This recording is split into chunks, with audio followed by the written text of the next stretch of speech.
Right now, in a mailroom somewhere close to you, there is a letter with your name on it. And if you were born before 1961, that letter could quietly change how much money lands in your bank account every single month for the rest of your life. Maybe it already showed up, and you read it once, shrugged, and set it aside without realizing what it actually means. Maybe it has not arrived yet, and you are only here because you saw people online panicking about it, and you want the real story, not the noise. Either way, give me the next few minutes because I am going to walk you through exactly what changed, why it changed this specific year, what it means for your exact birth year, and what you need to do before this quietly reshapes your check. Are you ready to find out if you are one of the millions of Americans this directly affects? Let's get into it. Let's start with the single most important fact. If you were born in 1960 or earlier, you are now standing on the other side of a rule that has been slowly phasing in for more than 4 decades, and most people had no idea it was even happening. Back in 1983, Congress passed amendments that gradually pushed the full retirement age, often called FRA, from 65 up to 67. It did not happen overnight. It crept forward 2 months at a time, birth year by birth year, so quietly that almost nobody could point to a single day and say, that's when everything shifted. But 2026 is different, because this is the year the phase-in finally completes. If you were born in 1960, your full retirement age is now permanently locked at 67.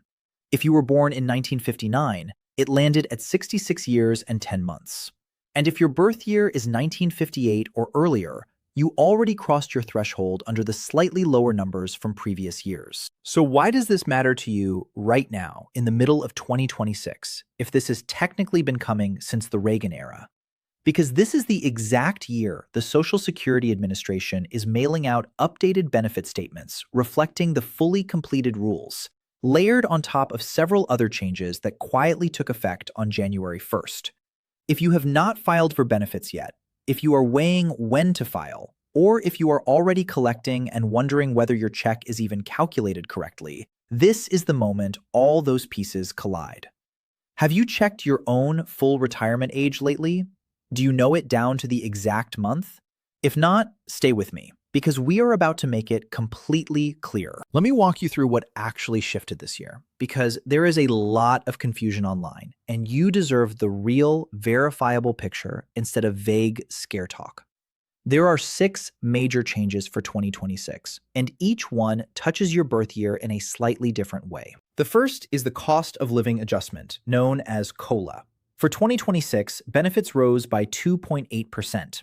That might not sound dramatic, but in real terms, the average retired worker saw their monthly check climb by roughly $56, adding up to a few hundred extra dollars over the year. Is 2.8% enough to keep up with what you are actually spending on groceries, gas, and utilities? That is worth asking your own household budget rather than trusting a headline. COLA is calculated using the Consumer Price Index for urban wage earners and clerical workers, comparing prices in the third quarter of one year to the third quarter of the year before. If prices rise, your check rises.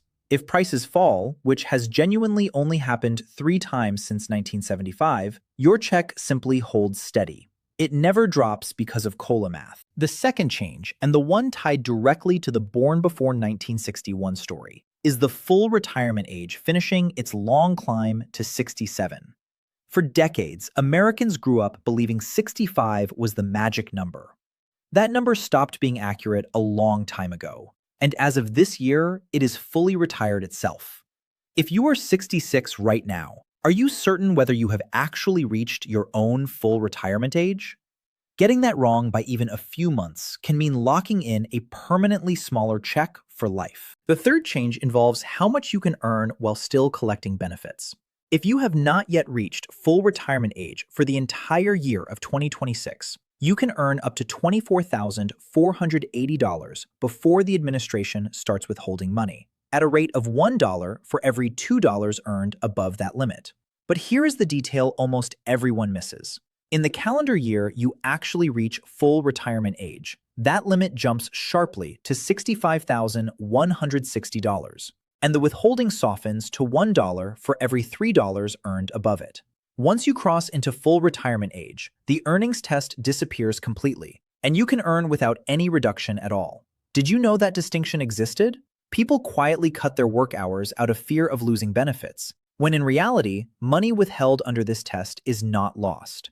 It comes back to you later as a higher monthly benefit once you reach full retirement age. The fourth change is on the tax side. The maximum earnings subject to Social Security tax rose to $184,500 for 2026, up from $176,100 the year before.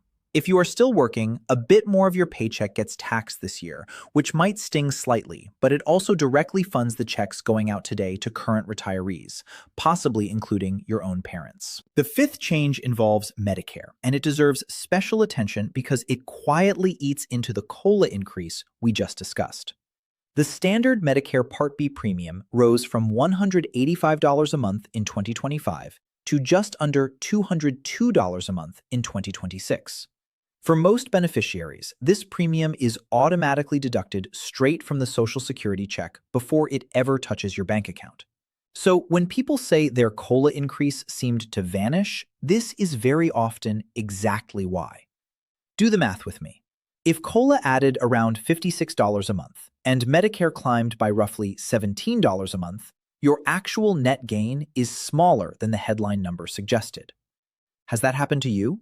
Have you looked closely at your deposit and wondered where the increase actually went? The sixth change relates to required minimum distributions from retirement accounts like traditional IRAs, which, under the Secure 2.0 Act, now begin at age 73 instead of 72.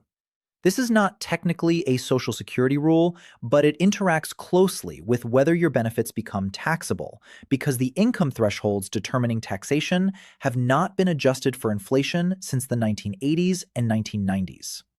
That means more retirees each year cross into taxable territory simply because everything else got more expensive while those thresholds stayed frozen in time. Now let's talk about that letter, because that is what brought a lot of you here. Every year, the administration mails notices explaining the new benefit amount for the coming year, reflecting COLA, Medicare premium deductions, and for people approaching the full retirement age threshold, confirmation of exactly when their personal full retirement age falls. This is not a secret memo. It is a standard piece of mail sent to tens of millions of people. But this year, the timing lines up precisely with the completion of that 4-decade age phase-in, which is exactly why so many people are searching for answers right now. If your letter already arrived, did you actually read the whole thing, or did you skim it and set it aside? Buried inside could be details that reshape how you plan the next 5, 10, or 20 years of retirement income. If it has not arrived yet, here is something worth doing today. Create or log into your personal My Social Security account directly on the official ssa.gov website. Inside, you can see estimated benefits at different claiming ages, your exact full retirement age down to the month, your full earnings history, and any notices already sent to you. Waiting for paper mail in 2026 means waiting for information that is already sitting online, ready for you to check right now, before you even finish this video. Let's zoom out for a second, because this particular birth year cutoff carries real emotional weight for people. If you were born before 1961, you likely grew up watching parents or grandparents retire at 65 without a second thought. That was simply how it worked. You may have built your entire mental retirement plan around that number, without realizing until recently that the rules had shifted underneath you, quietly, year by year, while you were busy working and raising a family. Does that feel familiar? Does it feel a little unsettling to realize a number you assumed was fixed was actually moving the whole time? This is exactly why knowing your own full retirement age matters right now. Claiming even 1 year early results in a permanent reduction to your monthly check. And I want to stress the word permanent because it does not correct itself later. If your full retirement age is 67 and you claim at 62, the earliest possible age, your benefit drops by up to 30%, reduced for as long as you live. On the flip side, delaying past your full retirement age grows your benefit by roughly 8% for every year you wait, all the way up to age 70. After that, there is no additional benefit to waiting further, so 70 is generally considered the practical ceiling. Picture what that means in real dollars. A full retirement age benefit of $2,000 a month might drop to around $1,400 if claimed at 62, or climb toward $2,480 if you wait until 70. That is a swing of over $1,000 every single month for the rest of your life, based purely on timing. Have you ever actually sat down and calculated what claiming early versus claiming late would mean for your household? Most people never have, and that is not a criticism. This information is scattered, confusing, and rarely explained clearly by the agencies responsible for explaining it. Here is something else worth knowing. If you are married, widowed, or divorced, spousal benefits, worth up to 50% of your spouse's full retirement age benefit, are shaped by these same age rules. Claiming spousal benefits before your own full retirement age reduces that amount too. And if you are divorced, as long as the marriage lasted at least 10 years and you have not remarried, you may still qualify for benefits based on your ex-spouse's earnings record. Here is the detail that surprises people the most. Your ex-spouse does not even need to have filed for their own benefits yet, and they are never notified that you claimed against their record. Did you know that option existed? How many people do you think are leaving that money untouched simply because nobody ever told them it was there? For widows and widowers, the rules shift again. A surviving spouse can receive up to 100% of the deceased spouse's benefit, with eligibility starting as early as age 60, or age 50 if the surviving spouse is disabled. And if the spouse who passed away had delayed their own claiming past full retirement age, building a larger benefit, the surviving spouse inherits that higher amount rather than a smaller one. This is one of the most overlooked reasons delaying benefits, when financially possible, can be such a powerful decision for married couples. It is never just about one person's check. It is about protecting whichever spouse lives longer. Now I want to address something directly, because honesty matters more than clicks. You have probably seen other videos with dramatic titles claiming Social Security is about to vanish entirely, or that benefits are secretly being cut for people over 65, or that some hidden new law is stripping seniors of their checks. I am not going to tell you that because it simply is not accurate. What is true, and what the Social Security Board of Trustees has publicly reported, is that the combined trust funds are projected to become depleted around 2033 if Congress takes no further action. That does not mean checks stop being paid. It means incoming payroll tax revenue alone would only cover a little over 3/4 of scheduled benefits from that point forward, unless lawmakers act before then, which historically, going back to those 1983 reforms, is exactly what Congress has done whenever a shortfall approached.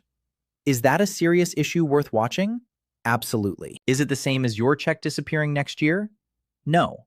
And you deserve accurate information instead of fear designed purely to keep you watching. So let's make this practical. What should you, sitting there right now, born before 1961, actually do with everything you just learned?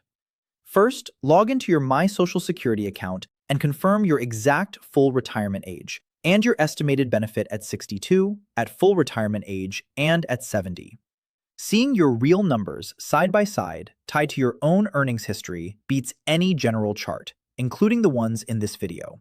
Second, if you are still working and under full retirement age, look closely at those earning limits, $24,480 if you are under FRA the entire year, or $65,160 in the year you reach it. And remember that withheld money is never lost. It simply returns later as a higher monthly benefit. Third, if you are married, sit down with your spouse and actually run the numbers on spousal and survivor benefits together, rather than each of you assuming your individual strategy is the whole picture. Because who claims when can shape what the surviving spouse receives decades down the road. Fourth, pay attention to how your Medicare Part B premium interacts with your COLA increase, so you are not blindsided when the deposit does not match what you expected. Fifth, and simplest of all, actually open and read your Social Security notices the moment they arrive, because these letters carry numbers specific to your situation, and later often turns into never. Here is the bottom line. If you were born before 1961, you were living through the final completion of a retirement age shift that has been quietly rolling out since 1983. Layered on top of this year's cost of living adjustment, updated earnings limits, a higher Medicare premium, and tax thresholds that have not moved with inflation in decades. None of this is a hidden conspiracy, and none of it means your benefits are disappearing. But it absolutely means the numbers you may have grown up assuming, like retiring at 65 with no penalty, no longer reflect reality. And the gap between understanding these rules and ignoring them can mean a difference of hundreds of dollars every single month for the rest of your life. So here is my question for you before you go. Have you checked your own full retirement age yet? Do you know what your benefit would look like at 62, at your full retirement age, and at 70? If you are not sure, that is completely okay. But make today the day you find out using your own My Social Security account rather than relying on anyone else's general numbers, including mine.